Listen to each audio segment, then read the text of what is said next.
کم وقت کے لیے ہم دنیا میں آئے ہیں، بس آئے اور گئے، پتہ چلتا ہی نہیں۔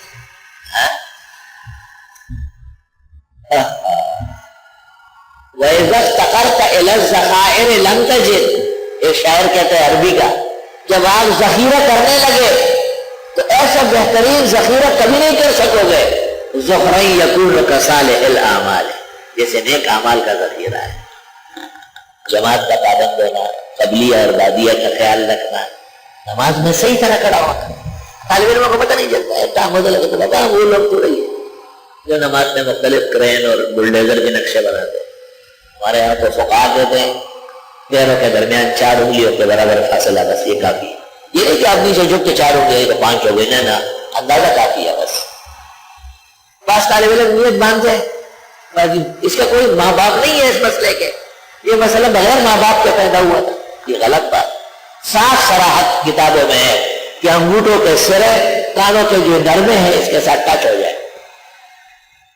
یمس بہما شہمۃ العظم، جتنی کتابیں فقہ کی ہے بڑی بڑی، صرف تحتوی علی المراقی نے لکھا کہ اس کے برابر ہونا ہی کافی ہے، اگر مس نہ بھی ہوئے، اور لوگ تو مس کہہ رہے ہیں۔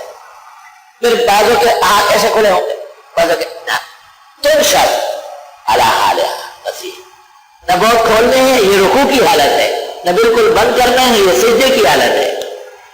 اور نیت باندھتے وقت اور قاعدے میں تنشر لصابے، تنشر تطہر علی حالہا، یہ اچھے لگیں گے، نمازی ہے، ہمارا کام ہی نماز ہے۔ ایک لائن سے طالب علم نماز پڑھ رہا ہے، مثلا سارے دور حدیث کے، ایک عوام بیٹھا ہوا ہے، وہ مجھ سے پوچھتے ہیں آپ یہ اپنے طلباء کو دیکھ رہے ہیں؟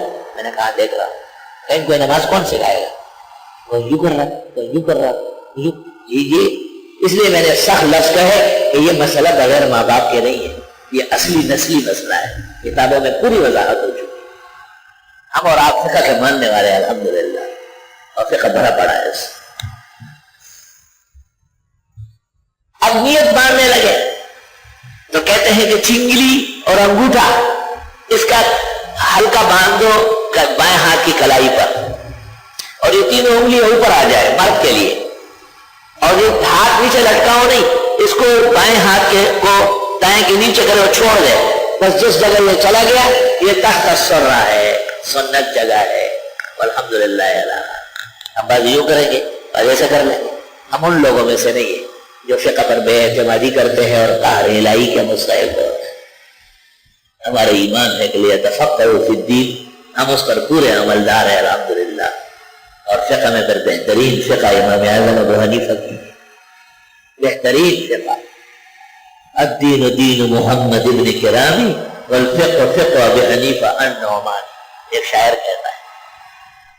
ہاتھ صحیح طرح بات مطلب یہ،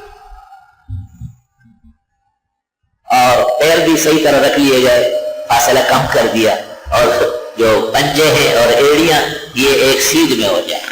یہ نہیں کہ پنجے ادھر کابل کی طرف منہ کیے ہوئے ہے، زابل کی طرف ہے، نہیں، شروع میں خیال نہیں ایسا ہو جاتا ہے، 2-3 دفعہ خیال کر لیں کہ بالکل عادت صحیح ہو جائے۔ آج کل دوسر ہے، باؤں ٹیڑھا ہے، ٹوٹا ہوا جوڑا، وہ معذور ہے، معذور کے احکام علیحدہ ہے۔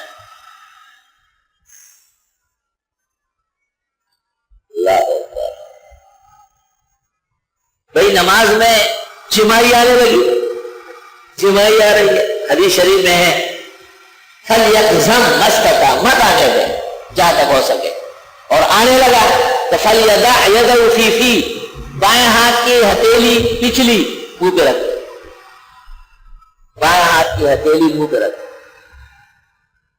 اور اگر نماز قیام کی حالت ہے جو آپ نے ہاتھ بندھے ہیں تو پھر دائیں ہاتھ کے اندرونی حصہ منہ پہ رکھیں۔ اتنے بڑے آداب ہے، دیکھ تو لیں۔ اگر آپ نے ایسا نہیں کیا تو حدیث میں کیا ہے، ان الشیطان یدخل فیہ، شیطان اندر چلے جائے گا۔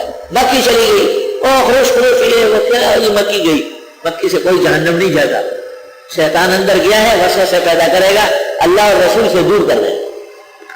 مکی کو نہیں کہا ہے کہ بڑا دشمن ہے، شیطان کو کہا ہے انہ لکم عدو مبین، اس شیطان نے تمہارے ماں باپ آدم و حوا کے کپڑے اتارے، اس کو فاتخذوہ عدوا، دشمن سمجھو اس کو آپ مبارک منہ کے اندر داخل کر رہے ہیں۔ اب درس ہو رہا ہے، مسائل بیان ہو رہے ہیں، آیتیں پڑھی جا رہے ہیں، طالب علم ہے، حاضرین ہے، گھنٹوں بیٹھے رہتے تھک جاتے ہیں، انسان ہے، اختیار میں تو نہیں ہے۔ اب جمائی آتی ہے. اور حدیث میں یہاں تک آیا لا تقل ہاں ہاں. بعض لوگ جمائی کرتے ہیں آواز بھی نکالتے ہیں. فرمایا ان شیطان یضحک منہ.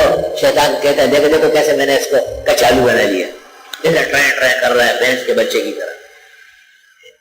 آداب, بہترین اسلوب, اعلیٰ ڈسپلن جو اسلام کے زرین اقوال میں سے ہے, زبردست تعلیمات میں سے ہے. یہ خزائن تو یہاں سے دنیا کو ملے.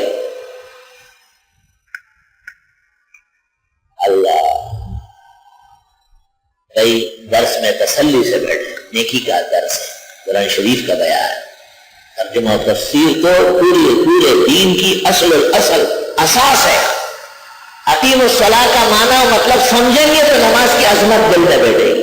وآتوا الزکاۃ کا معنی و مطلب جب دل و دماغ میں اترے گا تو تفسیر سمجھنا آسان ہو جائے. کس پر زکات فرض ہے, کب فرض ہے, کتنی فرض ہے, کن کو دینی ہے, کس چیز میں کتنی شرح فیصدی, یہ ساری تفصیلات بات کی ہے. پہلے تو آیت کو سمجھنا.